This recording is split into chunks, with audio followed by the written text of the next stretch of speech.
What is happening out there, Roto Scouts football fans? Long time no see, gang. If you weren't here a couple hours ago, we did a whole breakdown for what is now a wild championship series slate. The Mets up 6-1 early. Well, not early anymore. Now we're in the, what are we in here? Fifth of the sixth inning, I think? Third? Fourth? I lost track of where we were. I muted the TV. I was focused on updating football. We had some changes for the football slate. Well, potentially some changes. I went in and I gave a little nudge to Khalil Shakir. He wasn't quite where I thought he ought to be. Feels like he's going to play. We're keeping an eye on that one. The highlighted guys there are our questionable guys for this slate. A couple of them. But the big piece of news, there it is, bottom of the sixth. Big piece of news is potentially big. We'll see what happens. James Cook, the running back from the Bills, who is questionable for this game, practiced over the weekend. But the Bills just activated for the first time ever Frank Gore Jr. from their practice squad, which, as their third running back, that doesn't, I mean, he would be the fourth if Cook is active, but that could be an indicator that we're not going to have Cook today. We haven't gotten that news. I haven't changed anything for that news, but it's definitely something to keep an eye on, and it could be slate changing because you're taking the top end running back off the Bills side. It would thrust both Ty Johnson and Ray Davis into bigger roles, and Ray Davis most particularly would be interesting at very, very cheap pricing on DraftKings with touchdown upside. Could just lead to a more significant passing upside day for the Bills. So a really important piece of news to watch there. And then the Khalil Shakir status and the Tyler Conklin status are both pieces of news that we're keeping an eye on here as well. But yeah, really interesting game going on. Sean Manaea still in, pitching in the bottom of the sixth. Looks like he just walked somebody, though. But great game by him. Mets got to the Dodgers early. Frankie Lindor leadoff home run, and then Mark Vientos followed it up. Two of the guys we were definitely enthusiastic about. So, like the way this is going. Hope the other New York team can hold up their end and push for the Subway Series. But diving in on this thing. Welcome to a Monday show, Monday Night Football. We're going to talk through the showdown slate like usual. We'll go through each player on each team. We'll talk some stats. We'll talk some numbers. Jump over to the builder. We'll build out some lineups by hand. And then we will jump on to the... I like that lineup. I was messing around with some FanDuel lineups. I think that's a particularly good, interesting one. But, and then we'll jump over to Ace Mind. I've got some Ace Mind sims already run. So we'll take a look at those. We'll take a look at some results in those. Obviously, by the time we get to that point, it'll be James Cook's not playing, and all that data will be completely irrelevant. But we'll tackle that when we get there. Handful of people here watching out. Kind of stalling for time. Power saying they didn't option a wide receiver, so Shakir might play. Probably a decoy for Sauce. Yeah, I was kind of leaning towards Shakir playing already anyway, as I mentioned. I had him at like a mid projection. Sometimes when I'm not sure, I just kind of half it. And I had him in the like 8s on FanDuel, and I moved him up by like a 1.5, which pushes him a little further even on DraftKings. He has significant, opportunity-based reception upside that pushes the projection up for a player like him, like more by degrees. The more I change the FanDuel one, the more the DraftKings one will nudge up. So it's just on an overall expectation. But a fully healthy Shakir, that's about what he's been putting up. So I think we're about the right number on him. And yeah, I expect him to be out there. We've got some interesting value options that seem like they were hitting the board a little bit in Sims, particularly on DK with Curtis Samuel, with MVS in there, with and definitely we're going to lean into those cheap running backs if we get that news on James Cook. But it's a really interesting game. 41-point total in New York, just a 1-point spread. Buffalo favored by 1 on the road, basically just erasing the home field advantage. A couple of good teams. I don't know if I would necessarily push them up to great, but a couple of great pieces on each team. Josh Allen, obviously one of the premier quarterbacks in the entire league. But I go back and forth on the quality of his skill players. On the other side, Aaron Rodgers once upon a time maybe would have had that mantle, but now we're just dealing with the old version of Aaron Rodgers. Certainly capable of putting up good games here and there. Definitely still has an arm. Definitely still has a connection with Alan Lazard. But I think the guys that we're talking about when we talk about, primo talent, Breece Hall, Garrett Wilson off the top, Wilson hasn't really found massive quality throughout the season so far. It's been kind of he had a big game in week 5, but it's been kind of a slow start to the year. The big jump in week 5 came on a massive 23 targets. So if we see anything approaching that kind of a volume, he obviously explodes. Even though he only caught 13 of them, he still put up 101 yards and a touchdown. You're just going to get there with that. But prior to that, he had not eclipsed more than 60 yards. That came in week 1. He caught 6 balls that week. That came on 11 targets. So if he's going to be the kind of player that needs to get 18 to 20 targets to get into the 100-yard range, which is obviously absurd, and that's not the kind of player he is. But that's what we've been dealing with so far this season. So it's just been a weird little start for Garrett Wilson. And by the same token, Breece Hall dealing with a little bit of his own kind of a slow start. Hasn't been over 100 yards on the ground on the season. He has gotten over 100 on just from scrimmage when we count his significant involvement in the passing game. So there is that upside with Breece Hall. And he's been bit into a little bit by the talent of Braylon Allen behind him. And I think there's a lot of appeal for the running backs. They're probably going to get very, very popular just because of the buzz with the new regime with the Jets. Just basically came out and said the other day, hey, we are going to be a rush-focused team. We are going to hammer the run. Could that be a little bit of going into a key division rivalry game, a little bit of coach speak to throw them off the scent? And could the Jets come out and game script an entirely pass-based approach in the first possession? Absolutely. That's within the realm of possibility. But any indicator that Breece Hall is going to pile up additional opportunities or just be safely around 20 touches is good news for us. And I think he's just a major opportunity there. Projects out great. Looks like one of the top options on the slate. Going to be highly owned, though. Braylon Allen behind him, I think, benefits from that same opportunity. They've been giving him the ball a little bit. He's carried the ball 5 times last week for just 13 yards. He caught 1 pass for 15, 8 carries, and 1 catch the week before that. Had a big week 3, had a decent week 2 with 2 touchdowns, 1 on the ground, 1 through the air. The involvement comes and goes, but if they are truly going to be focused into the run and the running back position, then obviously that rising tide will lift him as well. So as a cheaper option, as the alternative, and a guy that we've seen poach touchdowns already, I think for a showdown slate, it's really, really viable to consider him at lower ownership. He'll be popular, but it'll be lower overall ownership to Breece Hall. So it's just a direct alternative. Obviously, you're dealing with it's direct in that it's a price and position-based pivot, but obviously you're dealing with a significant opportunity difference there.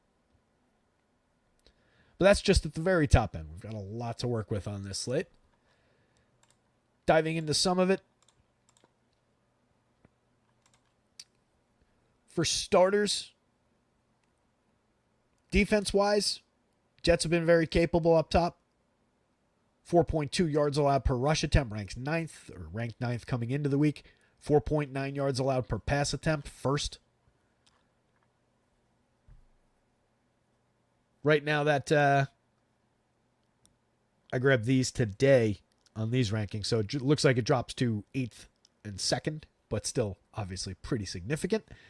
But just for anybody who's nitpicking as far as re-ranking, 29.9% pressure rate. They've picked up 18 sacks on the season. Their 11.39% sack rate ranks 2nd.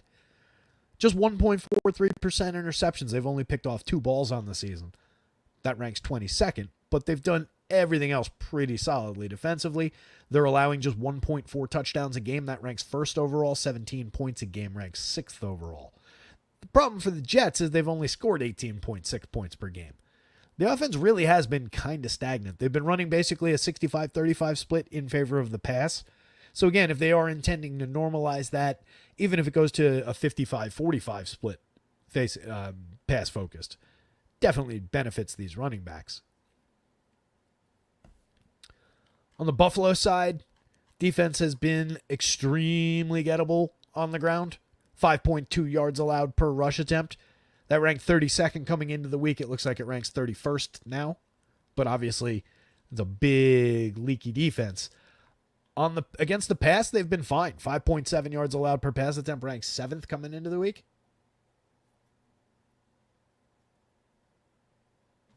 Oh, why is this one different? I thought I fixed this. This has 6.2 on the other sheet. This is the only number that's been different across these sheets so far. This is, again, pulling data from the same website. Yeah, it might have changed over the days, but there's no reason their yards per pass attempt allowed would have changed. But I did update this earlier in the week. Let me go to a tiebreaker real quick. It's a relatively irrelevant number, but I want to make sure we're talking about the correct one. Defense.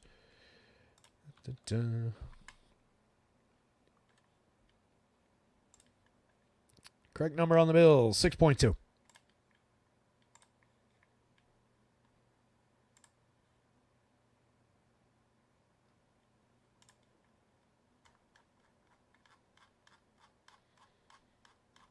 Now I'm just double checking on the Jets. Yeah, it's 5.8, not 4.9. It's still ranked second, but it's a different number. I was looking at the ranking when I read that one. I don't know why those are funky. Anyway, that's the correct number on the Jets is 5.8. They still rank second against the pass, but it's 5.8, not the 4.9 there.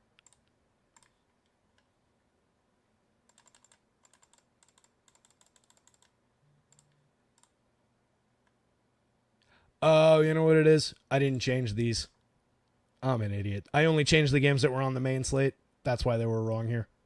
Apologies. It is just those two pass numbers. For some reason, this table's downloading the wrong data.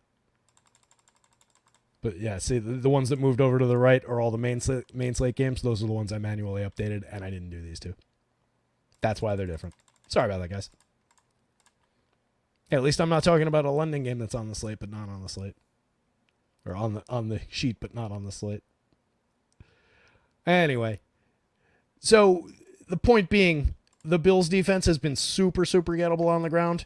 So if you're piling that on top of the fact that the Jets want to be more run-focused, on top of the fact that Breece Hall and, to a degree, Braylon Allen are pretty tremendous running backs, or like a very solid, 1-2 combination of running backs, it's a really strong opportunity. I do think that it's no secret, though. I think Breece Hall is going to be absurdly popular, and he's projected that way. Braylon Allen, less so. So definitely bodes well for them. As far as the passing attack, if it's going to be more limited than it's already been, I think we're just looking to pick off some touchdowns around like Allen Lazard, maybe some Garrett Wilson, obviously, with major target-based upside if they go back to that kind of approach. Tyler Conklin, I'm always willing to play tight ends in Showdown. Mike Williams for some depth shots. But everybody would be a little bit reduced in that kind of a situation. If they're just playing possum, though, obviously it's to your benefit to get to some under-owned Jets receivers. So I think for our format here, we're definitely going to have them in play. It definitely makes sense to get to them, and that's a narrative that we can chase. Just the idea that, hey, they just wanted to throw the Bills off a little bit going into the beginning of this game. It doesn't matter what you tell the media. You're not beholden to be truthful about what you plan to do with your offense. As far as the Bills defense, 6.99% sack rate. That amounts to 13 on the year. They picked off 5 balls, though. That's 2.89%. That ranks 10th overall. They've been decent against the pass. Their 6.2 yards per pass attempt is 5th. So difficult to pass against both these teams. 3 out of the 4 sides of the defense are good. Bills you can definitely run against. Josh Allen at the top of the board for the Bills. Throwing the ball just 26 times a game. The volume's not insane in the pass department for the Bills this year. Allen obviously pads his stats with rushing, but he's only thrown for 189 yards a game, 8 touchdowns on the season. 7.2 yards per pass attempt is significant. 8.9 yard intended air yards per attempt, also significant. He threw for more than 250 yards just once. That was in the big Week 3 game. Against Jacksonville, 23 of 30, 263 yards, 4 touchdowns. Even that game, though, 30 pass attempts, that's not a lot of volume. And that's his max for the season. He threw 30, 29, and 30 the last 3 weeks.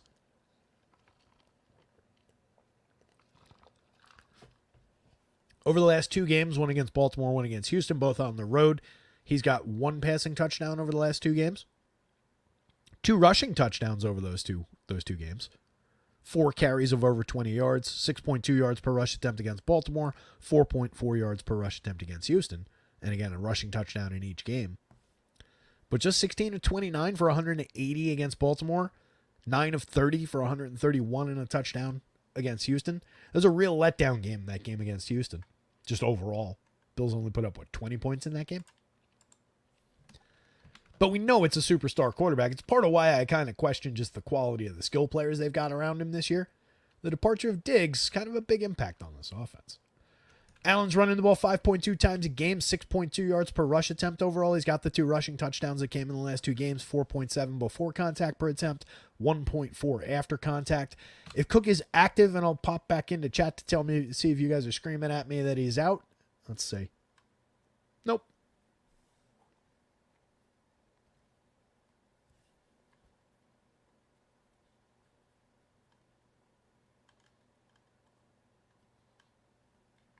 Jim Parrish says, what the hell happened to Dallas yesterday?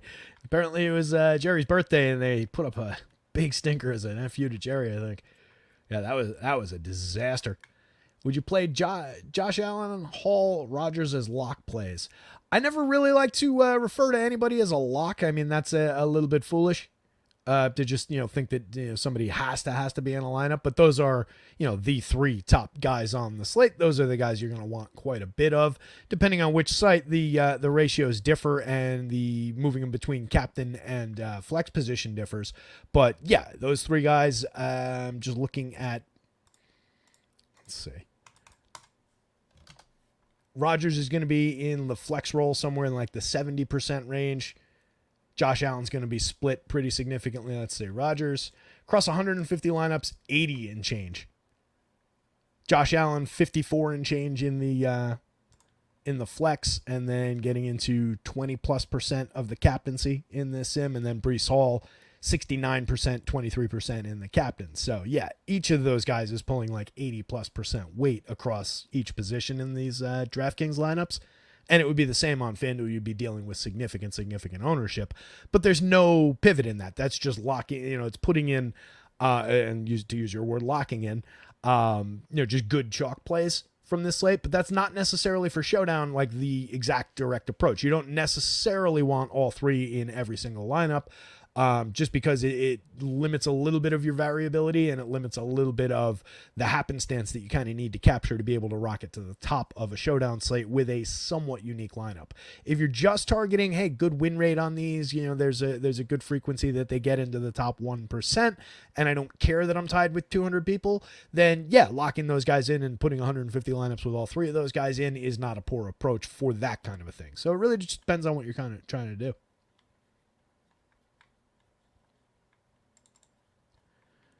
I'm authentic 8-10, 2010. I should have taken the under last night for the Bengals versus Giants. SS Ghost, this guy just reads random statistics. How about talking plays? What do you think we're doing here, man? We talk about the players, then we go and we build lineups. Have you been here before? I know you were here the other day. Like, you know that I'm the person that puts the data into the spreadsheet, right? Like, it's not like this isn't just magic. It isn't something that I just found. Good to see the Trolls came back. How is it under the bridge this weekend? Did you win any money? Abraham Williams, I like playing both Jets back in Showdown. What you think, idiot? Hey man, spreadsheets don't win GPP. This is the anti-spreadsheet crowd. Or is that just the same guy bouncing back and forth between his multiple burners? You guys crack me up. If I didn't have the spreadsheet, you think I could actually sit here and memorize all this shit? Who could possibly do that? You guys understand that, like, when you're watching TV and stuff, like, those guys have people in a truck that are, like, reading them the statistics in their ear and a buzzer? I'm doing all this by myself. So if Cook plays, he's carrying the ball 14 times a game, 4.4 yards per rush attempt. Pretty solid running back. He scored 4 times on the ground. Some involvement in the passing game, 2.6 targets a game. That's where you get already a little bit of involvement with Ty Johnson. 1.2 targets a game for him, putting up a pretty solid 10.2 yard ADOT. So he gets up and gets down the field as a running back, where Cook catches the ball more around the line of scrimmage, 3.5 yard ADOT. That's not nothing, though. That's a little bit out. So he's running a couple of patterns that are not just, little dump out screen pass type attempts. But there is a little volume in the pass game going in Ty Johnson's direction. He's only carried the ball 2 times a game, so it's really limited. 5.2 carries a game have gone in Ray Davis's direction. So if we're looking for the direct who gets the rushing touchdown backup, I do kind of think that Ray Davis is interesting in that role. Ty Johnson, I think, does get involved. I think he sees a little carry uptick. I think he sees a target uptick if James Cook isn't out there. But I kind of lean a little Ray Davis, and I'm not sure that's exactly where the public goes. It's definitely not where the pricing is. Just going to be dependent on what other places start telling people to do if that is the news that we get. If that's not the news that we get, these guys are just limited dart throw types that you can kind of mix and match your way to through lineups. And James Cook would be just the regular piece of chalk. He's going to be popular. He's going to be a piece touchdown dependent upside. If he rushes for 100 yards, he can get you there in a showdown lineup, of course, without the touchdown. So far on the season, Cook has not been over 100 yards, 82 yards on 20 carries in his most recent game. But the touchdown upside's nice. The minimal involvement in the passing game is not bad. As far as the wide receiver core, or the pass catcher core, I should say, because I'm going to talk about Dalton Kincaid first. Regular targeting for Kincaid. Only 1 touchdown on the season. Hasn't been over 50 yards on the season. Depending on Shakir's status, even if Shakir goes, if he's a little bit more limited, that could lead to a couple more targets for Kincaid. He's peaked at 7 targets on the season. Not that Shakir's a target monster. Remember, this is a somewhat limited passing attack in terms of the volume. Only throwing the ball like 26 and change times a game. So Shakir targeted 5 times last week, 6 times the week before. Kincaid 6 times and 7 times. Both of those guys likely to come in around that volume. But if Shakir's impacted by the injury, a little bit of that could go in Kincaid's direction. We've got Keon Coleman down the depth chart. He caught 1 ball, but it was for 49 yards and a touchdown last time out. Targeted 5 times. Sees fairly regular targeting, 4 targets the game before that. 5 targets in week 1. He dipped in the week 2 and 3 games to just 1 target. But overall, he is the reliable next man up as far as the wide receiver group, playing 35% of the snaps overall, but played 56 last week, played 56% last week. That amounted to 38 snaps and 42 snaps the week before. I don't have the percentage on that one, but it's obviously over 50% of the snaps. Overall, oh shit, sorry, that was Curtis Samuel who was on there. My bad. 62% for 62%. Last week, 64% on average for Coleman. Curtis Samuel was the guy that had the 35%. It amounts to 3.2 targets a game on a 14.8 yard ADOT. He's been in the end zone twice on the season. Curtis Samuel's going to be out there running routes as usual.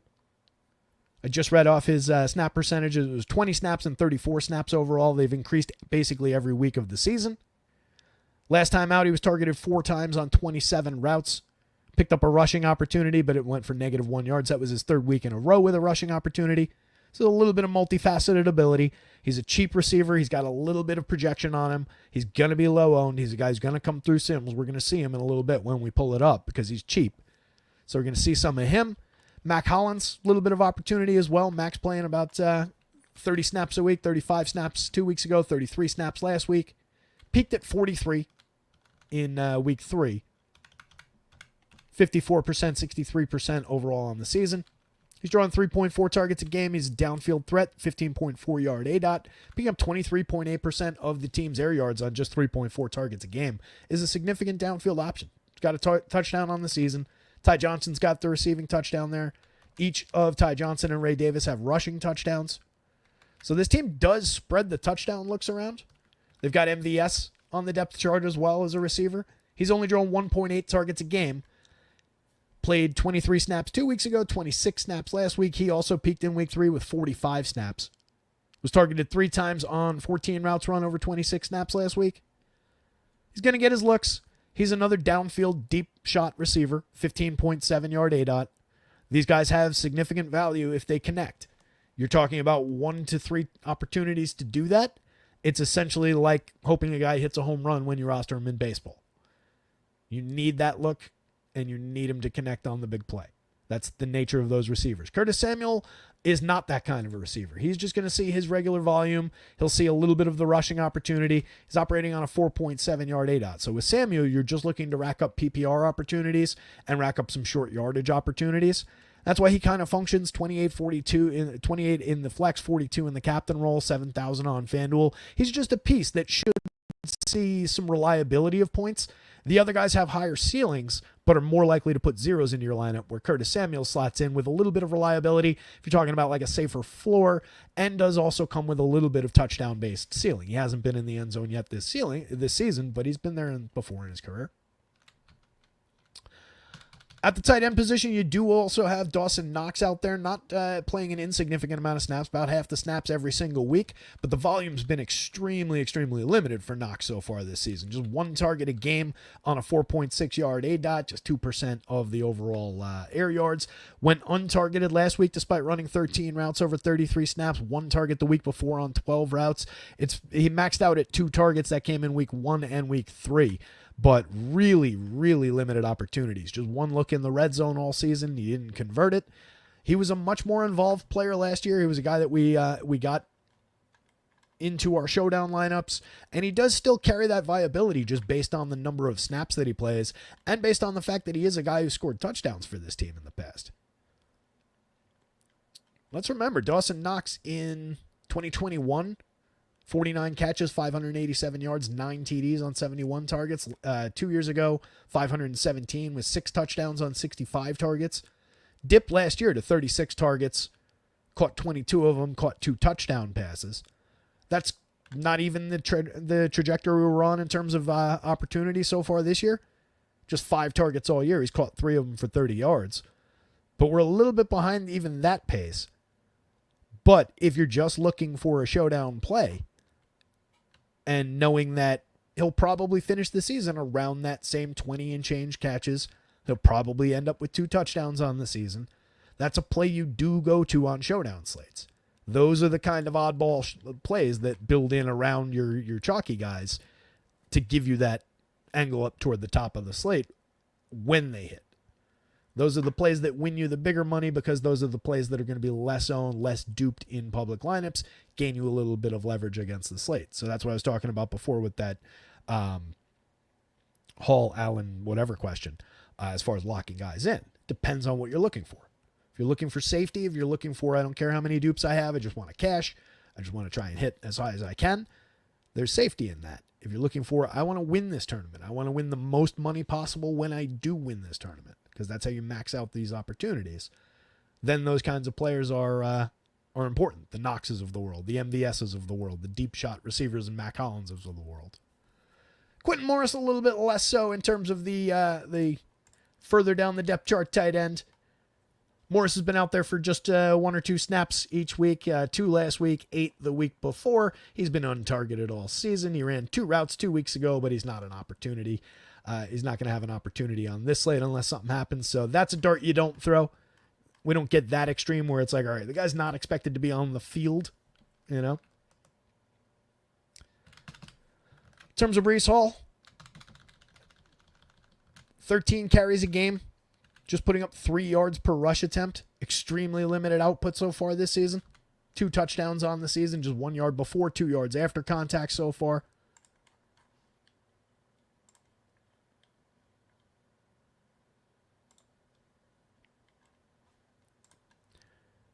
Should have opened both of these before. Last year, Hall, 994 yards on 223 carries with 5 TDs. Was targeted 95 times, caught 76 passes for another 591 yards and 4 touchdowns. Significant volume, significant contributor on both sides of the ball. The yards per rush attempt last year, 4.5. We're down to 3.0 this year. I don't think the talent is just completely fallen apart. So I think you just pound the opportunity. Even with people going to it, there's significant enough volume to justify just playing the spot like nothing changed. Right? They were targeting 5.6 times. They're not going to go away from throwing Breece Hall the ball. They were already giving him the ball 13 times a game on the ground. So that's nearly 20 potential touches per game anyway. If they give him the ball, let's say another 3 times even per game on average, we're up above and into the mid-20s. Love the upside with that opportunity for a player who, again, was good last year. 4.5 yards per rush attempt, 7.8 yards per. I think that's reception, not target in this file. So significant opportunity around Breece. So far this season, the 5.6 targets a game, he's turned into 4.2 catches a game, 5.3 yards per target, 1 touchdown on the season.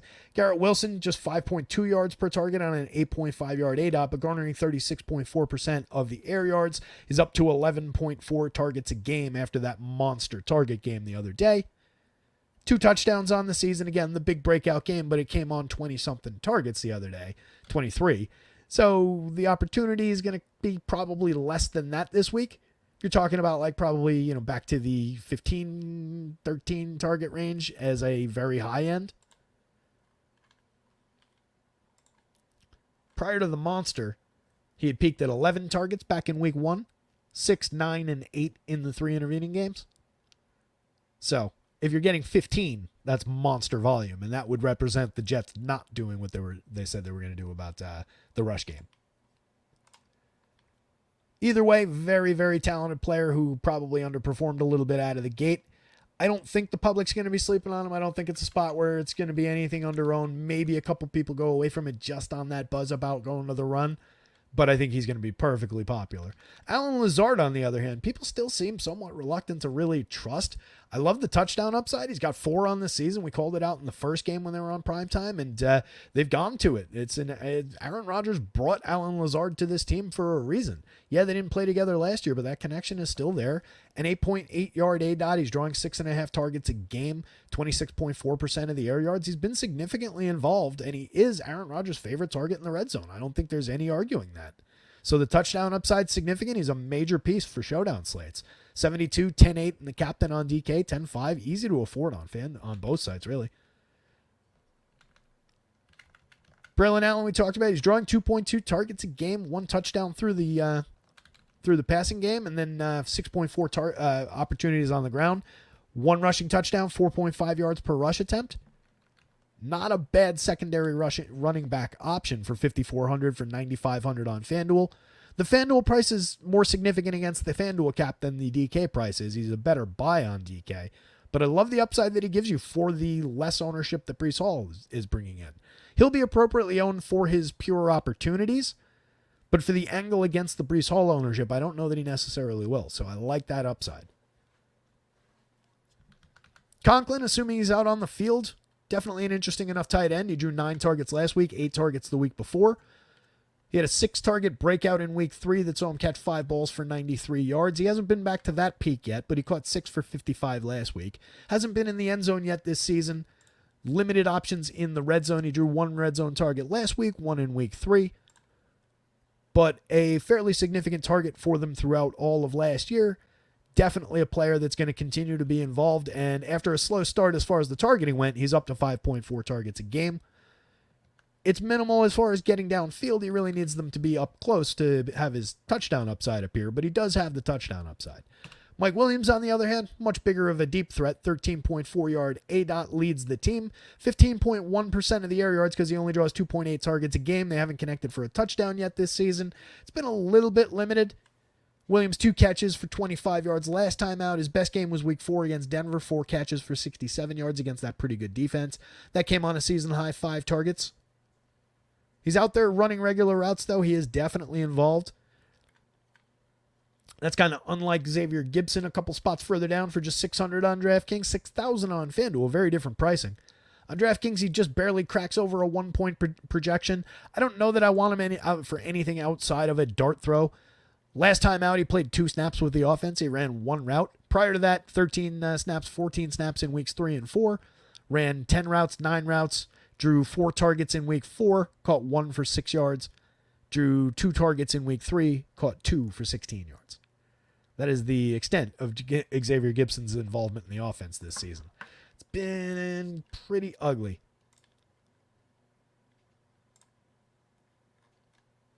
Last year, Gibson caught 21 of 38 balls for 229 yards. He also didn't get in the end zone. Had a 10.9 yard average per catch. He ran 1 in. He carried the ball 8 times for 68 yards and a touchdown. So, I mean, as far as a flex option for just depth, a total dart throw, knowing that it's probably a 0 or a fraction of a point or a 1. But if he gets that touchdown, knowing you're one of the only people on it, he's a dart throw. That's all he is. There's no sales pitch around it. but he's a dart throw down board. Jeremy Ruckert only if Conklin is not here. Ruckert ran 9 routes last week, was untargeted. Did have 2 catches each of weeks 3 and 4. 2 targets a game on 8 routes, but the volume's extremely low as far as his route running. He plays 20-ish snaps a game. As far as the kicking game, you got Greg Zuerlein and Tyler Bass on the other side.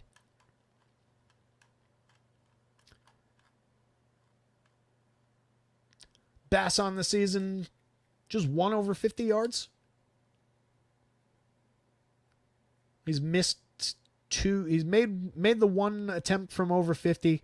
He's missed 2 between 40 and 49, more consistent up closer. Obviously, there's extra point upside and everything with their pretty decent offense, but just kind of a medium strength kicker. If the opportunity's there, that does feed the kicker as far as the upside goes. It's more about whether or not he gets the opportunity to kick field goals than whether or not he's a good kicker. But between the two, Zuerlein, not really that much better. More limited opportunities, 1 of 2 from 40 to 49, 0 for 1 from 50. More opportunities up close, more extra point kicking. But both kickers playable, but both kickers are limited as far as the talent goes. They're underprojected a little bit by comparison, a half point or whatever, by comparison to where some kickers tend to land. Defense is both going to be in play, of course, as well. Jets defense, the better of the two. Even despite being the underdog, I think they're the more interesting of these two defenses. But both are in play. Showdown slate, you can always mix and match your way through kickers and D. I think that covers basically everybody. Don't know that we missed anybody in there. Let's jump over to some lineup building.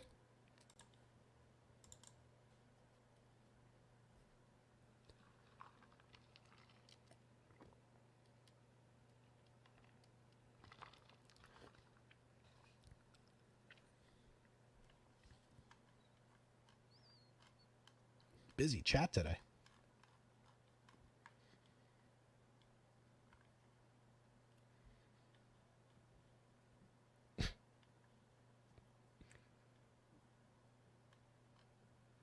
Jeff Jones. You won't learn anything from this channel, pimp. You calling me a pimp or are you calling Power a pimp? Who are you talking to? Jim Powers, please. No, man. This is questions are what we're here for. Jim says, sorry to keep asking you questions, but will you play 4-2 Jets lineups or 5-1 Bills? Thoughts? Game like this, close point spread, I'd probably be inclined to spread out and grow, the 4-2 and try and get a little bit more of a both-sided lineup. But it depends entirely on what each lineup looks like, lineup by lineup, and what your leverage looks like, what your spend looks like, who's correlated with what. I saw lineups just as I was perusing the sim results before that were, there's Josh Allen captain lineups that were an entire jet stack. So it was a 1-5 Bills with Allen in the captaincy that did well through the sim. So, I mean, there's all sorts of possibilities. So it really does boil down to who are the 4 Jets, who are the 2 Bills, who are the 5 Bills, who are the 1 Jet, But just general instinct, total vacuum, I'd probably, for a close game like this, I'd probably zero in on a lineup that had pieces from both sides more than a wipeout game. I don't think we're lined up for a wipeout tonight.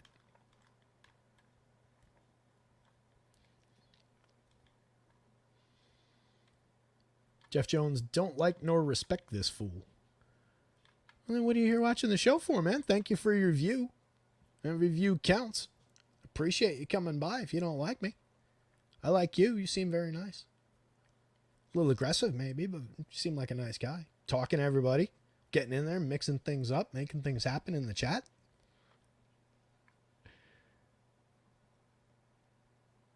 Power confirms Cook is out. There we go. That's a beast.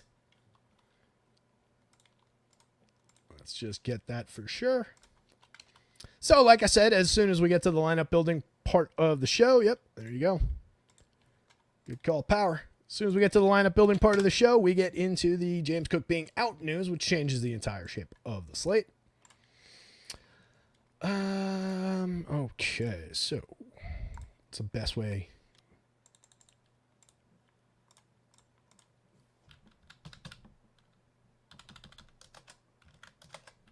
And I'm just going to...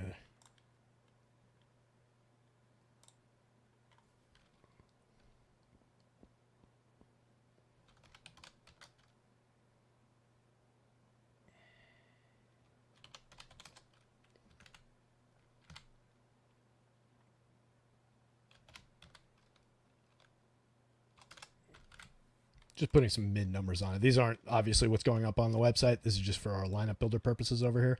Not that we typically talk about the projections, but actually the key factor. Oops, the key factor is the ownership on that, and that's going to be. All right. These guys are going to rocket up the board for ownership.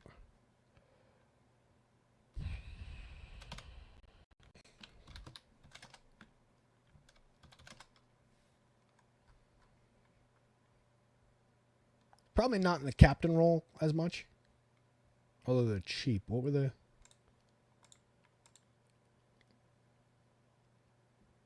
Yeah, 78 and 45. Ray Davis captains are going to be interesting with that touchdown upside.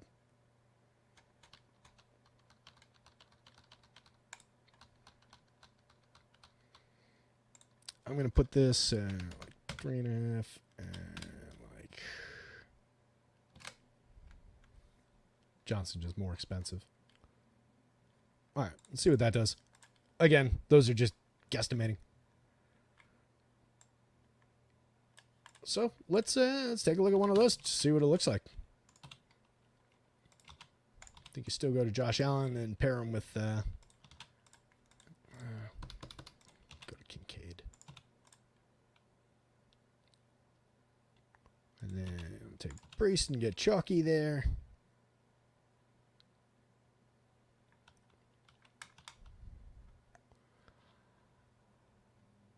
It depends on whether you want to lean into the Jets rushing game narrative. You could easily justify a Brees Braylon and try and just bundle up any Jets rushing touchdown upside. And again, with the sieve that they've been against rushing games, there's justification for doing that anyway. And then 11-5 left. There's plenty left. This number of dupes is going to be low, I think. I think I'm low on that Ray Davis captaincy ownership.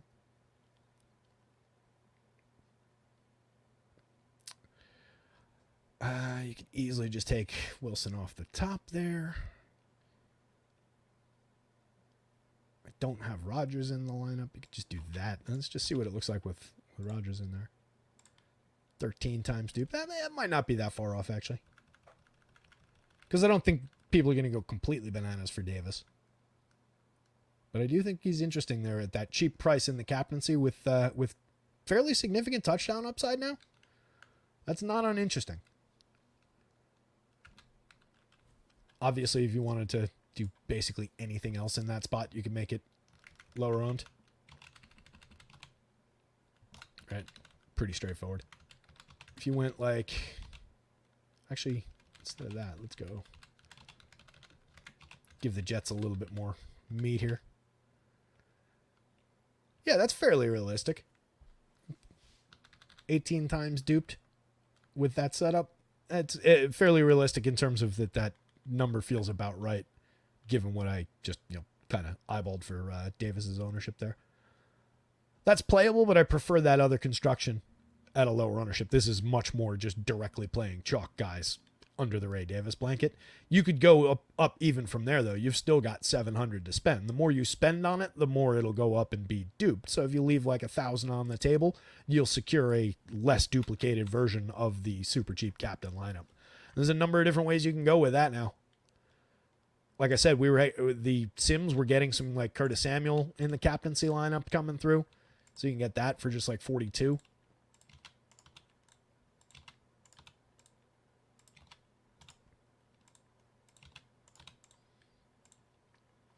And I don't know.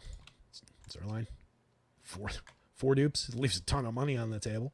But that's an upside lineup. And obviously you can go a different direction. You got 84 in the captaincy. So you got a number of different options down here with a little bit of realistic upside that you can go to. But the more safe approaches that people tend to seem to like, and that's why those are so duped and not necessarily the correct approach. If you want just a straight up Breece Hall monster captain opportunity as far as just raw scoring potential, and we're not worried about ownership, then yeah, Breece Hall makes a ton of sense in that spot.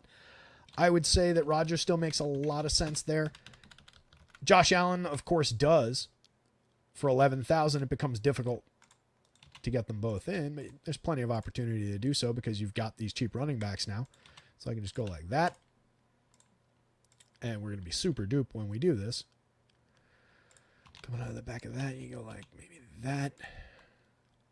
And then I got to give Aaron Rodgers somebody other than Breece Hall to throw to. So I'd probably go maybe a little Conklin there to lower that. 30. Ugh. This is the problem once you get to the Breece just direct chalk captains. They're just going to be duped like crazy. And that's with Curtis Samuel and with me just, guesstimating a Ray Davis number. If you went a different direction, leave Lazard in there for Aaron Rodgers and just a straightforward lineup that people might like is like a Jets and what do we got? 51. Right? So you can see if you go straight forward, you're just going to be tied with people. You're going to be chopping money. Yeah, your win potential goes up a little bit, but your overall profit potential, your ROI, is going to go down if you dupe it out that much.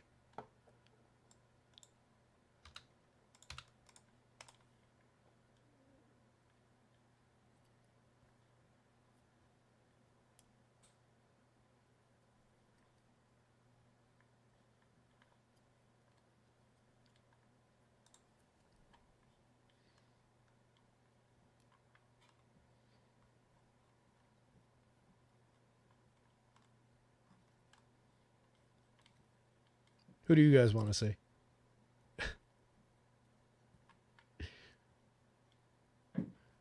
Why would you captain Davis when Johnson will be the starter? Because I think Davis has a pretty significant touchdown upside, and he was the cheaper of the two, so I wanted to see what it would build.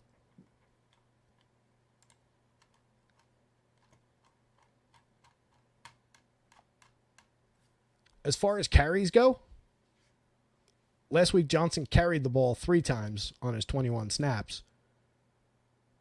Davis only played 2 snaps in that game, but the week before, he carried the ball 7 times on his 10 snaps.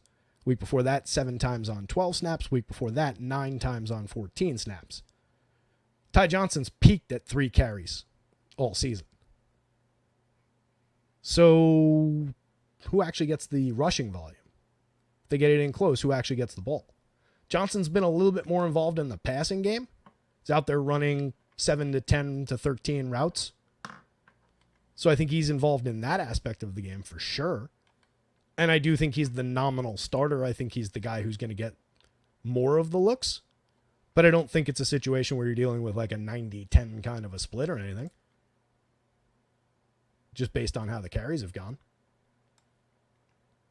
So that's why.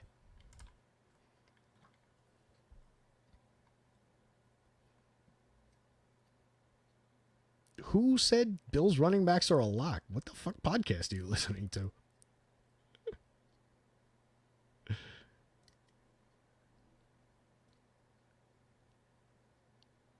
Yeah, nobody said anything about the Bills being a lock. Like, if you're going to troll, like, troll about the things that I actually am saying, not the...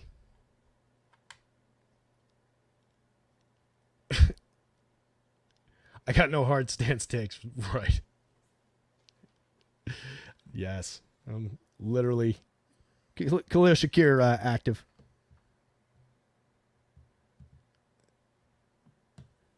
Do a show every single day about hard stance takes, but that's cool. Whatever. Anyway, any requests as far as what you guys want to see in these lineups? You're going to jump directly to the this is 150 clown who play everyone. I haven't played 150 lineups in probably more than a year. You're just wrong. You're just completely wrong. But anyway. Where's Mamba at? Mamba's usually got captain requests like crazy. Andy likes the 3 maxes.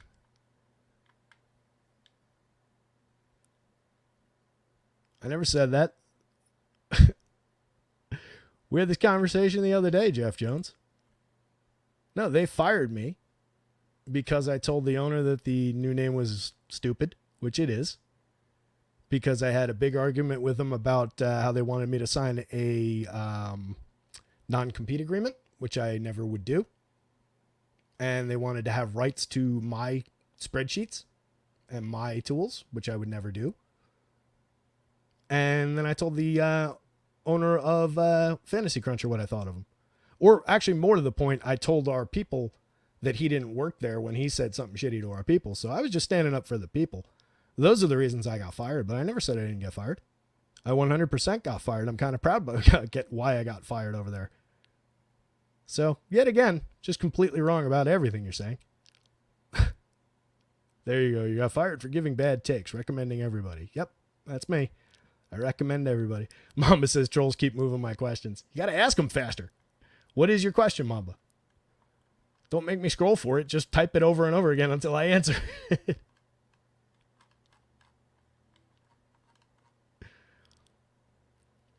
I don't see where it's at.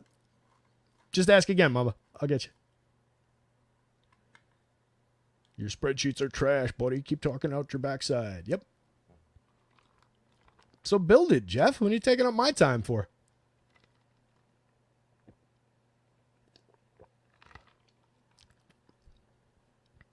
If it's not hard, I encourage you to start your own channel and build an audience and make money. I'll come watch your show. I'll see how you do. Nothing would make me happier. So then you don't have to copy my projections. That's the beauty part of a free world, buddy. You don't have to do anything you don't want to do.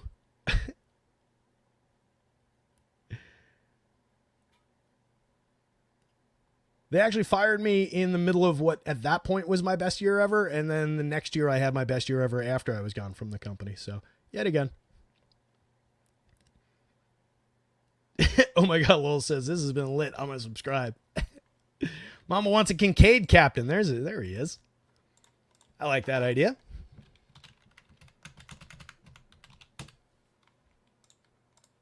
Kincaid, so we'll want to correlate with Josh Allen, of course.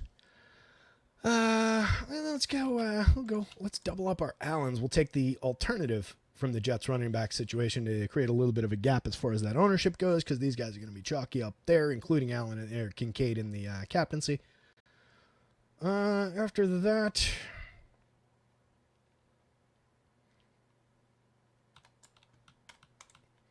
we can get into like a Rodgers Lazard again. I never mind doing that. I just really love the upside of the touchdown coming from those two. It's just such a connection there that it's easy to get. And then 51, you can get Bass in there pretty easily. You can obviously go like Conklin, Zerline. I'd probably be inclined to go Bass, just given that we've got the Kincaid Allen up there. That brings you down to 6. That's not bad at all. That's a winner. Not a damn thing wrong with that lineup.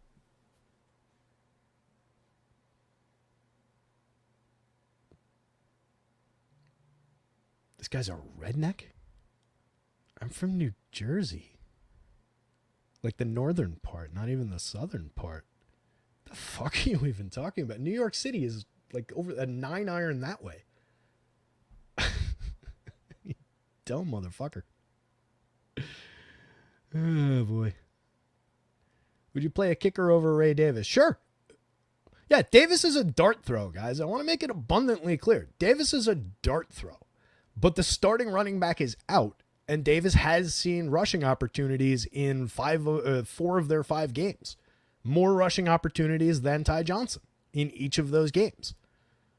He's just a cheap dart throw for a touchdown, but if he's in your lineup and he scores that touchdown in an offense that quite honestly has been limited and is against a good defense, that does matter. But yeah, absolutely, you can go to those kickers, and the kicker could easily outscore Ray Davis. 2 field goals could outscore Ray Davis even if he scores a touchdown.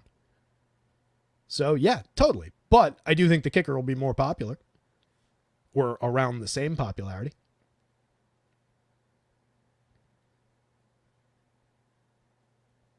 I appreciate the support, Jim. Jim Paris says, screw them, Terry. I used to be on Fantasy Cruncher when you were there, but you're doing just fine when doing your own. Yeah, look, that guy from Fantasy Cruncher deserves everything that's happening to his website right now. I've been saying that for weeks since it started happening. That guy's the biggest asshole in the industry.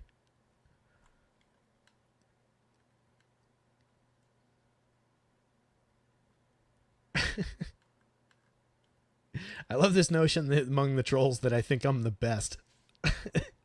I feel like, and this is probably the least humble thing I've ever said on a stream, I feel like I'm the most humble person in the industry. I have no ego about this shit whatsoever. Take my takes, don't take them. I don't give a shit. I'm the last guy to say be out here saying I'm better than anybody at this. Coming up on 7 o'clock, 8:15 start time for this game. Do another DK lineup. We'll build a couple quick FanDuel lineups because they're just easy and silly. And then we'll take a quick look at what AceMine has to report. Check out our guys over at acemine.io.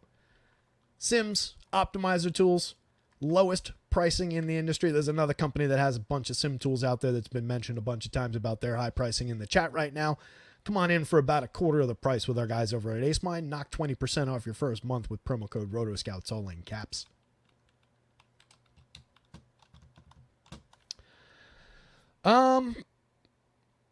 That's an interesting question, Mamba. It could lean a little bit more upside pass, obviously, for the Bills, which would be good news considering they're only throwing the ball 26 times a game and peaked at 30 opportunities. Cook's volume's just been 14 carries a game, though. It's not like that's a significant number either. What's their overall pace number?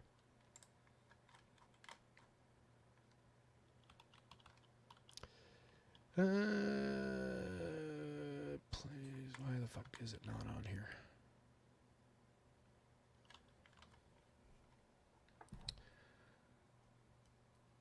The most efficient offense in the league. Give them that.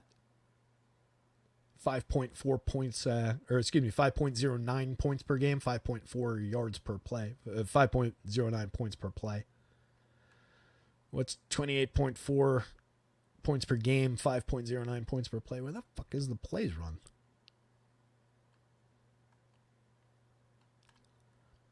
Oh, I don't have it in front of me in these notes, but their overall pace has got to be slow. You know where I can find it real quick is...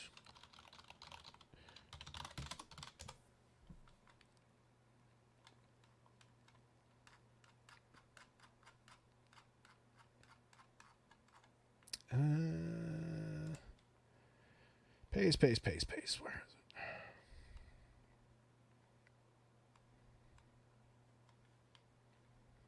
Nineteenth in neutral pace. So they're just not running a ton of plays. Could that push the upside a little bit? Sure, but it just might be a game where we're short on plays overall, especially if the Jets do end up leaning into the rush, just chewing up some clock. The Bills are efficient on offense with the pass, which, again, they are. They just march up and down the field, score a couple quick touchdowns. We might just be short plays overall. But, yeah, I would lean a little bit that the Bills will be throwing the ball a little bit more. You'll probably get 30-plus opportunities out of Josh Allen instead of the 26 and change that he's averaging. And then those carries will trickle down to, obviously, the backup running backs of the world. Does Frank Gore Jr. get on the field? Who the hell knows? I am looking forward to the next 20 years of Frank Gore Jr. Obviously, his career will be as long as Frank Gore Sr.'s.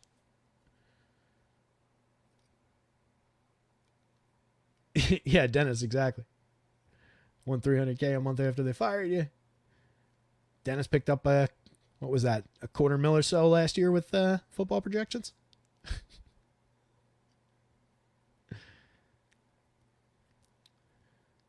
Jeff Jones, come on, man. Again, if you're going to troll, use facts. Those are DVDs like it's 1998, not cassette tapes like it's 1983. Come on, get your shit together, man. Where are your observational skills? If you're going to troll, get it right. XXXXXXX says, when using Ace Mind Sims, what do you put more focus on with the scoring weights? 100% ROI. No, I usually go, what I've been doing lately is a 60-20-20. 60% ROI, 20% on the ownership number, and 20% on the top one. I feel like that gives us a nice little distribution and just, creates a little shift. Typically, if you're going to sort it by 150, it's going to be just about the same 150 lineups either way. But I do think that creates a little shimmy, and especially if you're not just taking purely the 150 out of 150, which I'm not doing, it gives you more opportunity to get those alternative lineups a little bit. Thanks, Jim. Enjoy work. You stay safe too, pal. When did I ever claim to be rich, SS Ghost? Bro looks like he lives in a trailer. You were doing the trailer routine the other day, and remember I told you that I don't live in a trailer, I live in an apartment? And a shitty apartment at that. I don't recall ever claiming to be rich. I don't recall any of these things that you claim.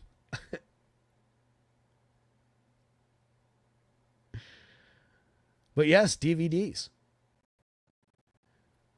Because if you own physical media, they can't take it away from you. Movie goes away, leaves Netflix, can't find it on a streamer, can't watch it. It's not on TV, can't find it for download. Go try and find the movie Dogma right now on a streamer. Yeah, you can download a bootleg, sure. Torrent it, easy enough. No problem. But go try and find it legally. Literally can't watch it. I got it right over there.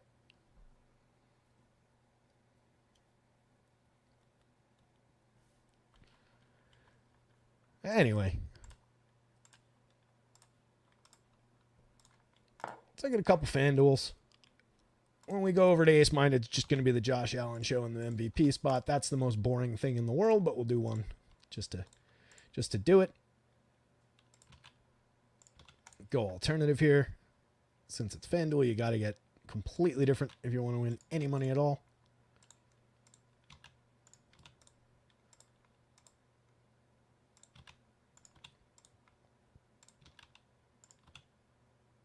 Even that craziness is duped 22 times. Because it's FanDuel. It's a little silly. That's what happens with Allen in the captain spot. If you do anything different, you can gain ground. Well, anything other than like directly to Breece Hall. But like, even if you go Rodgers in the captain spot, it's going to be a lot lower owned. You can do the exact same lineup, just the alternative version of it. Cuts it to 10. Just moving Allen to the flex and Rodgers to the MVP with the same lineup setup. So it's just the impact that Josh Allen has. He's going to be 30, 35% owned in the MVP spot. If you take Allen out completely, you can obviously do some different things. Just a matter of what, without the clear-cut running back at the top, what do you really necessarily want to do?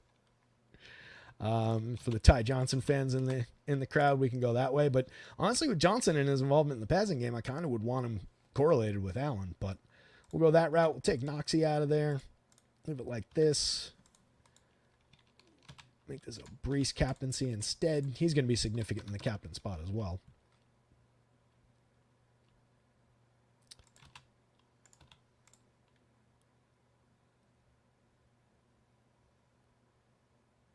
Well, that's it. Anything you want kind of salary left, huh? Get one of the quarterbacks in there. That's an ugly lineup. Probably would make that. If I'm putting Josh Allen in it, I would probably want that spot to be a receiver. Shakir makes it 22. Coleman would be better. No, Coleman worse. Interesting. That'll probably flip if you update ownership. Those are RG's numbers. You could obviously go to like a Samuel in that spot, and it cuts it down easily. Knox would be even further. You have to go that far to get it sub 10, though. This is going to be a very tight slate on FanDuel, just around like Hall, Allen, Wilson, Rodgers. Those four players are going to be super highly owned, and basically every combo with more than two of those guys in it is going to be duped 30 plus times.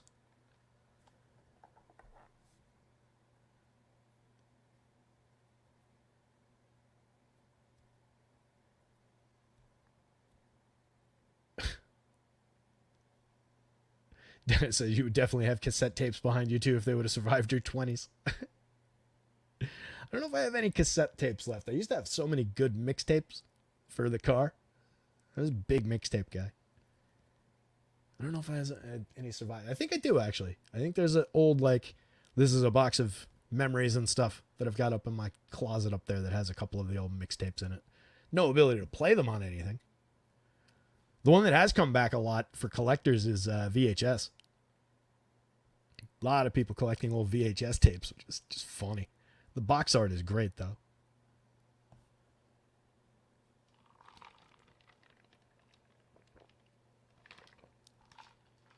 I have 0 kids. Tommy Smith, how many kids you got?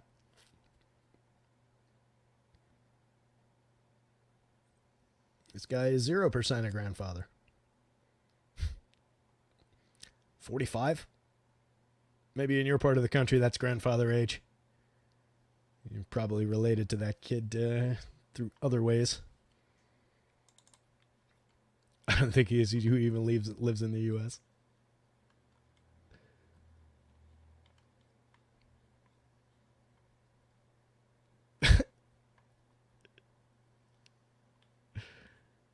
Yeah, it's one guy switching between like 3 different names. I don't know who it is. It's been funny, though.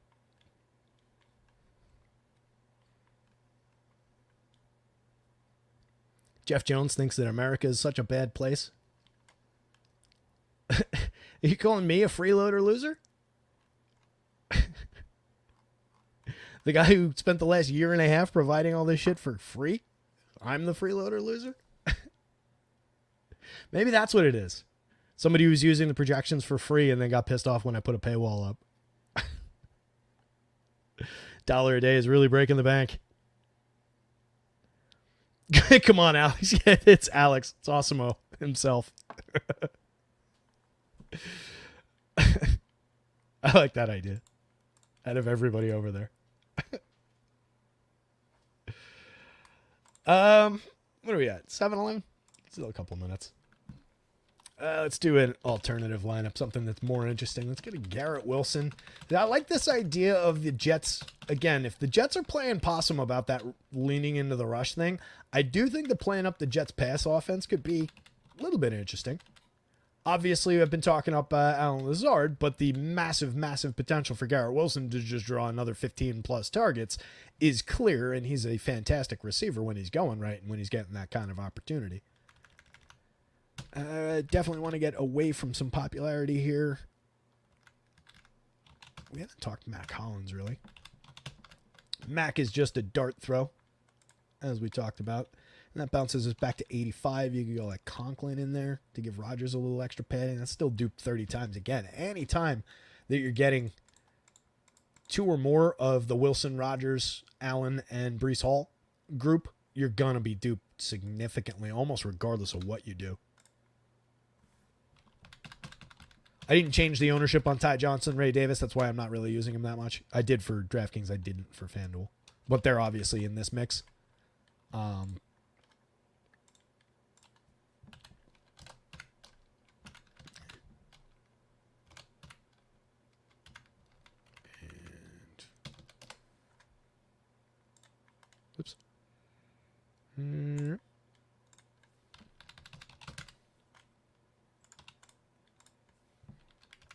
337. We got to make a significant choice here if we're going to cut that down. Even if you went to Irvin Charles, that would still be duped more than once. That's just silly. Don't go to Irvin Charles. Knox is a little bit more realistic there. That's still 19 times. If you went Ray Davis, that would cut it because I gave Ray Davis a pretty low ownership projection there. 25 left on the table. It's a reasonable top end. Allen needs to find Dawson Knox. Ray Davis needs to rush at least one touchdown, run one touchdown in out of the remaining touchdowns that they score. Call it a touchdown and a half left, maybe 2. They're scoring, I think, 3 and change a game. It's not a terrible version of this lineup, just as far as getting it anywhere close to like 10 dupes on FanDuel. Getting to the unique is going to be impossible with where I have these ownership numbers.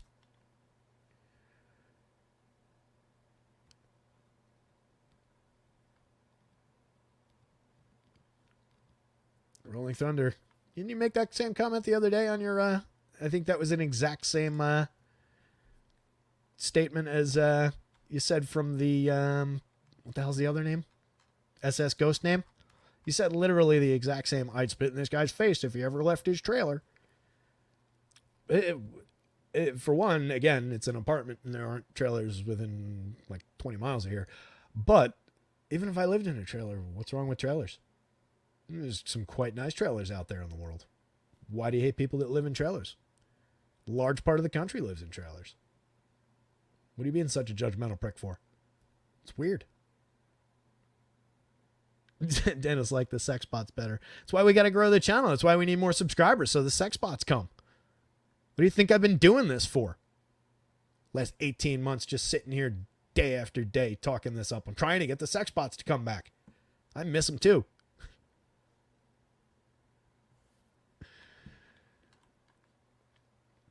Abraham Williams, someone please put this jerk 6 feet under. I think you mean digitally, of course, by muting him and banning him or whatever.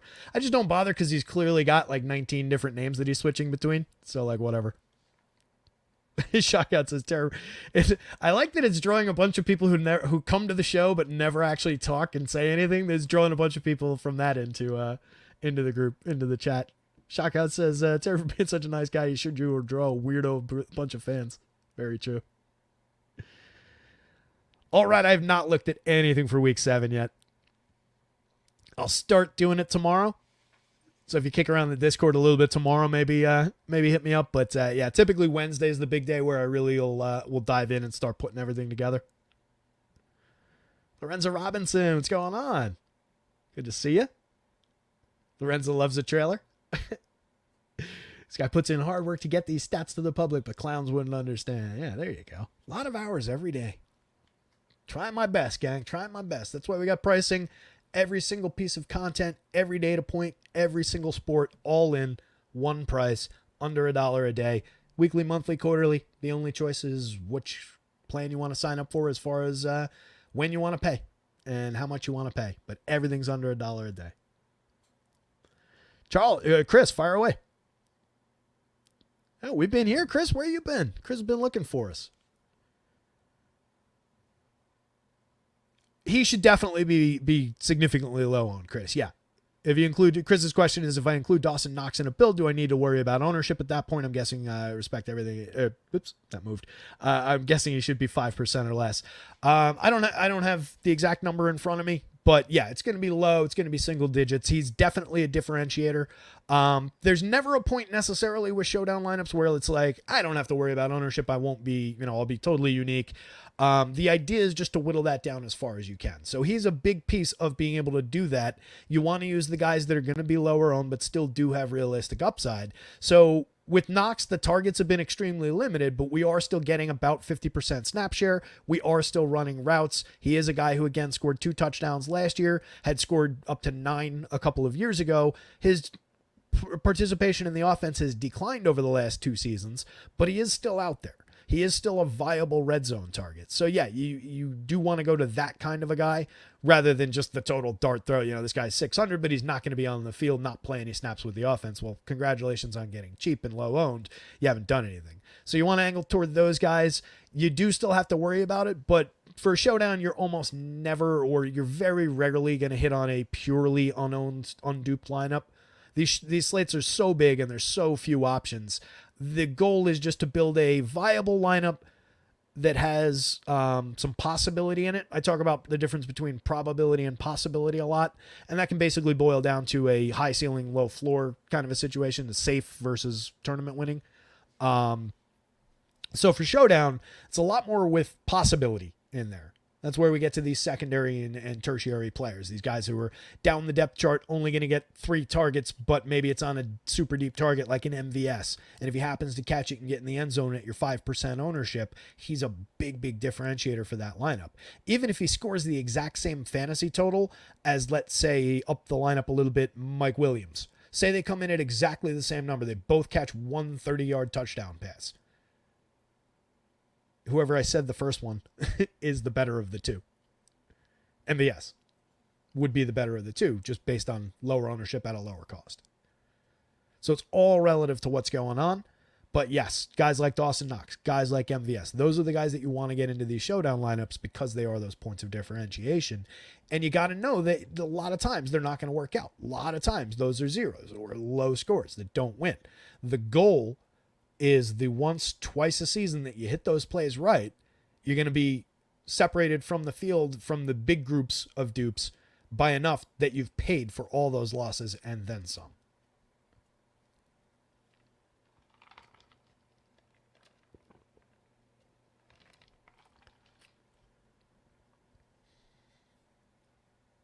Chris has the gut instinct that Knox could catch one against the Jets. He's a guy I like. Yeah, Knox is a tight end I've liked. Again, the opportunities have declined. We liked him more in the years he was scoring 9 touchdowns. But he's still going to, again, he's going to be out there. He's going to run a few routes. He's going to be on the field. That's good enough for me in a showdown slate. Let's pull up some Ace Mind. Take a look at some results.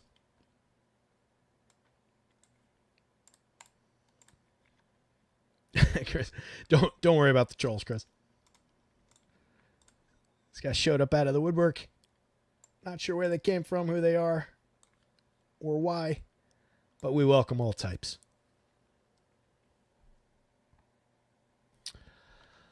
I'm gonna guess that MVS will be higher owned. You can see he's like, he's landed on this board. I mean, that's a fucking MVS captain right there. That said, that's only a 1% shot. It just happened to get way up the board. But he landed in 5% of our DK sim here. I assume, I'm pretty sure you're talking DK. Let me know if not. Knox hit this lineup. Knox landed in 7% in the flex roll. My inclination was going to be toward MVS just on the big play upside. It's more a situation where Knox might catch a few passes up and down the field, and then if he happens to get that red zone target, you've made the right play. And then so much the better if he actually catches the red zone target for the touchdown. Whereas MVS is much more they might throw him the ball 2.5 times, 1.75 times, whatever his target number is. So he might get that 30-yard down the field touchdown opportunity. So the big play upside leans MVS, but we are getting a little bit higher sim result leaning toward Dawson Knox. I'm assuming that's based on the ownership differential where Knox is probably lower owned in that flex roll. Very, very close between the two. I won't talk you off of Knox for that. I like the fact that he came up more. Lineup building wise, fans of the tight end plays will love the first one there. Dalton Kincaid in the captaincy and Tyler Conklin on the back end of that one. Little Josh Allen, Breece Hall, Aaron Rodgers in the middle, and the Jets defense. It's not a bad lineup taking the top spot up there. But overall, we're going to see a ton of Josh Allen captains. 21% Josh Allen captains, 50% across flex lineups. It's about where his projected ownership in the flex was, I think. I think he was a little higher projected in the captaincy.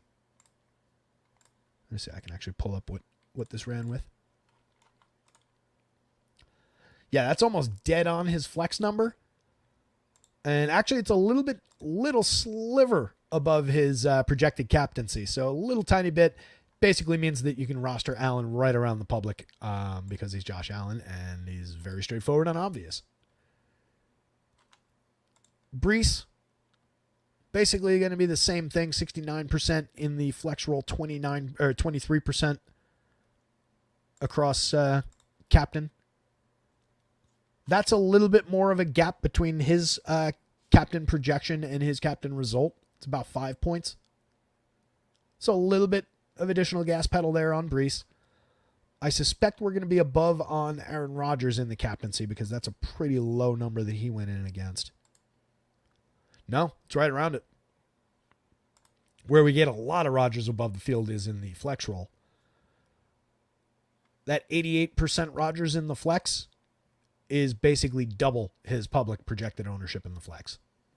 So what the sim is telling us for the biggest note that we've pulled from the sim is put Aaron Rodgers in the flex on DK. You can get away with some shares in the captaincy, but it's not really a key play. Getting him in the flex spot is pretty critical, and you're getting a pretty significant chunk of the lineups. Again, 54% of the overall in the top 150 here has Josh Allen in a flex spot as well. So you're getting a lot of lineups with the dual quarterback in the flex, which is something that over the years has been a critical build for showdown slates.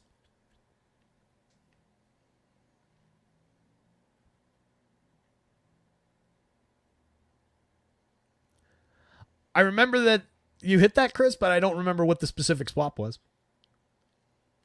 But yeah, always happy to answer questions in Discord, on shows, etc., etc.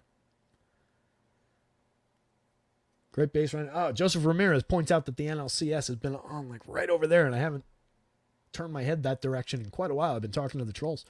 What? Any change in score? It sounds like Alonso screwed up on the bases. Knox or Conklin straight up? Did we get news that Conklin's actually playing? He was questionable.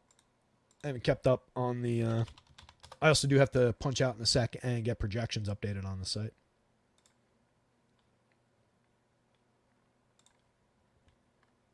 I assume since you're asking that Conklin's available, let me just. Yep, he is. So,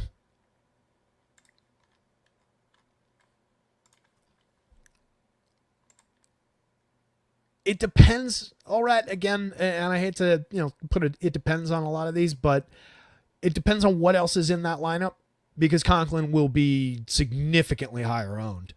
But the opportunity is greater for Conklin. He'll definitely see more targets. He'll run more routes. You're talking about a starting tight end, a number one tight end who is a regular participant in the offense versus a secondary tight end who has been untargeted a couple times this season. Oh, Alonso, good base running.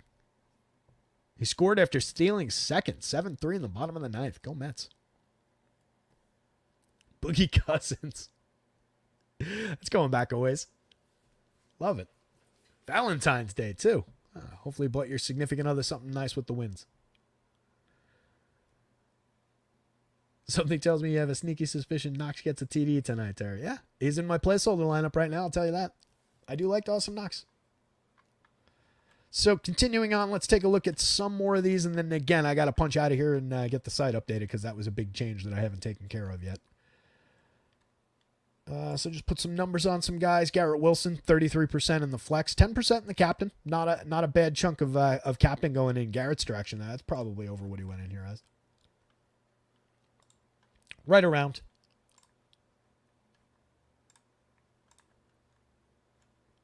Kincaid, 9%, 7% in the captain. Jets defense, significant, 47% in the flex for the Jets D.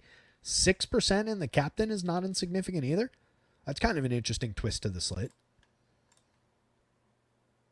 That's about triple the projected ownership for the Jets D. Not a terrible little find there. Nobody is saying that that's a lock. Nobody is saying that that's a priority. What we're saying is it's playable, and if you're playing 150 lineups, it probably pays to put around 6-7% when the public's going to put about 2 or 3%. Lazard, this tracks to about expectations. Like the touchdown upside there as well. Coleman, minimal. Kind of minimal involvement on Coleman. Little Mike Williams. There's Conklin. 23% for Conklin in the flex, but nothing in the captain role. Makes sense. Shakir, 13% in the flex, but nothing in the captain role for Shakir either. That's kind of interesting that Shakir didn't get there. I feel like he probably got boxed out on ownership and cost. There's your DK lineups. Scroll through some of those real quick. Pop over to FanDuel. It's the Josh Allen show. Gonna have to go out to 150 here. How far do we have to go before we get a non-Josh Allen in the captain? There's one. James Cook, though. Pretty solid on the next one. Obviously, taking Cook out will change all of this. That DraftKings sim will change significantly. Forgot to mention that as we were looking at it. So straightforward on FanDuel. Yeah, mixing your way through these last two spots is critical. Mixing up, getting to 2 of, not 3 of, the core of super obvious, the four super obvious and straightforward players. I like the idea, and I think that's the approach to differentiating lineups the best you can, is kind of like this. Allen and Rodgers, two of the top guys, two of the obvious super chalky guys, but then we're differentiated across these three spots. This one where it's Allen, Hall, and Rodgers, I feel like gets a little bit more duplicated. The numbers are over there, but no, whatever. So I like that approach. We're going, all right, two of my spots are chalk, and then three of them are going to be at least a little bit lower owned opportunities, while again, still chasing the viable, chasing the probable, chasing it further down as you get to the last spot with like a guy like MVS, like a Matt Collins, Curtis Samuel, even a little bit of the possible. Samuel in 17% on FanDuel, MVS in 11%, Matt Collins in 14%, so pretty even spread across those guys. Keon, 16% there. Alan Lazard at 34% is pretty significant on FanDuel. Jets defense in 26%. These aren't split between the MVP, but Josh Allen's going to be your most significant guy, 87% overall. A lot of the captaincy, or the MVP. Breece Hall, 59%. I'm sure that he would be your, if you take James Cook out, your second best MVP guy here. But you can see how much of that column is just all Josh Allen as you go down it. Pretty significant. Chris, I like the Jets defense better than the Bills defense. I think the Bills, pretty vulnerable to getting gouged on the ground a little bit, but they're not unplayable by any means. And it is the Jets on the other side, not exactly a high scoring offense to worry about. My thing is, if they get beat up by Breece Hall, I'm going to feel a little silly for having done that with the obvious expectation that that's exactly what's going to happen. But they're definitely playable. And obviously, if they make anything happen against Aaron Rodgers, you get some scoring events out of it. With that in mind, guys, it is 7:30. We got 45 minutes before lock. So let me get out of here. Let me get the site updated. Got to change out that projection on the running back. James Cook out if you're just joining us. Everybody else that was questionable appears to be playing. Got a lot of good info to go through on the show. Rewind and play on 2X, and you'll probably get enough time. Hit the site, rotoscouts.com. Every single data point, every projection for every sport that we cover. Right now, that's baseball, football, and hockey. Basketball is going to be starting up very, very soon. Every single sport we cover, under $1 a day to gain access to every piece of content, every projection for every player. So check that out. Check out acemind.io. Promo code RotoScouts, all in caps, gets you access, or you can get access however you want, but promo code RotoScouts, all in caps, gets you 20% off your first month of access to these sims and these optimizer tools at AceMind. With that in mind, you guys, good luck out there. Somebody go win something, even one of the trolls. If it's you guys, that'll still make me happy. We'll catch you guys soon for whatever our next show is. That's why you got to subscribe. See ya.